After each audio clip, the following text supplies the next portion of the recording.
ஈவேரா எப்படி வந்து பெரியாராக மாறினாரு, தட்சிணாமூர்த்தி எப்படி கலைஞராக மாறினாரு, அப்படியோ இது எல்லாமே வந்து 2 பேரும் சேர்ந்து திராவிடன்ற ஒரு புள்ளிக்குள்ள ஒளிஞ்சுக்கிட்டாங்க அப்படின்ற மாதிரியான ஒரு குற்றச்சாட்டை வைக்கிறாரு. இது குறித்து உங்களுடைய கருத்து? அதாவது ஈவேராவை பற்றிய பல விஷயங்கள் பார்த்தீங்கன்னாக்கா மிகைப்படுத்தப்பட்டது என்பது 1967க்கு பிறகு திமுக ஆட்சிக்கு வந்த பிறகு.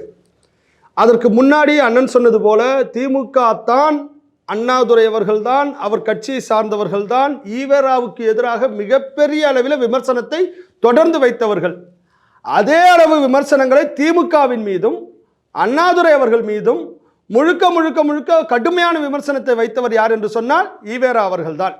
எனவே இவர்களுக்குள்ள இருந்த சண்டை எல்லாம் பார்த்தோம்னாக்க அதிலிருந்து ஒரு சிலதை நாங்கள் இன்னைக்கு பேசினாலே இதெல்லாம் தாங்க முடியாது.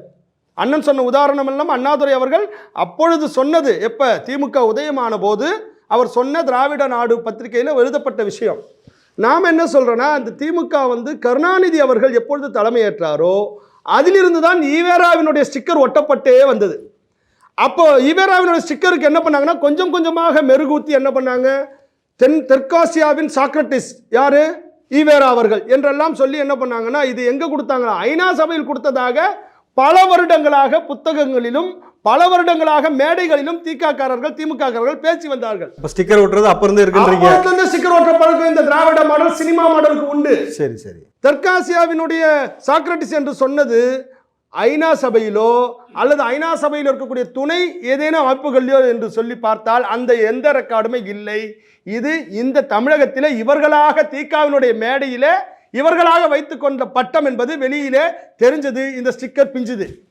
இப்படி சொல்றேன், இல்ல சொல்றேன் ஐயா, நீங்க நிறைய சொல்லணும், பதில் சொல்ல வேண்டியது இருக்கு. தெற்காசியாவின் சாக்ரட்டிஸ் என்று சொல்லி இன்னமும் அவருடைய கல்லறையில வச்சிருக்காங்க. நீங்க போய் பார்த்தீங்கன்னா தெரியும். இது திகாவினுடைய வேப்பேரி அலுவலகத்தில். அப்ப தெற்காசியாவின் சாக்ரட்டிஸ் என்று யார் சொன்னது, எப்பொழுது சொன்னது என்பது பார்த்தீங்கன்னா யாருக்குமே தெரியாது. இது ஐநா சபையில் சொன்னது என்று பொய் சொன்னார்கள் ஒன்று.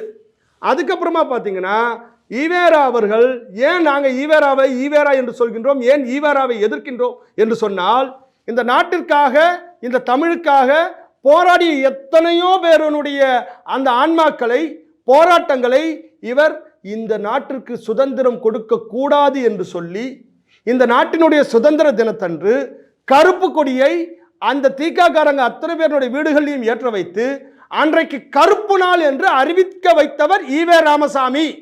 அப்ப என்னுடைய தாத்தன் பாட்டன் முப்பாட்டன் அத்துணை பேரும் இந்த நாட்டிற்காக போராடி உயிர் தியாகம் செய்ததை எல்லாம் இவர் என்ன பண்ணாரு, ஒரேடியாக கடுமையாக எதிர்த்தார், தடுத்தார் என்ற காரணத்திற்காக தான் ஈவேரா அவர்கள் இந்த தேசத்திற்கான ஒரு விரோதி என்கின்ற ஒரு வார்த்தைகளை, ஒரு எண்ணங்களை நாங்கள் எங்கள் இளைஞர்கள் முன்னாடி கொண்டு போறோம்.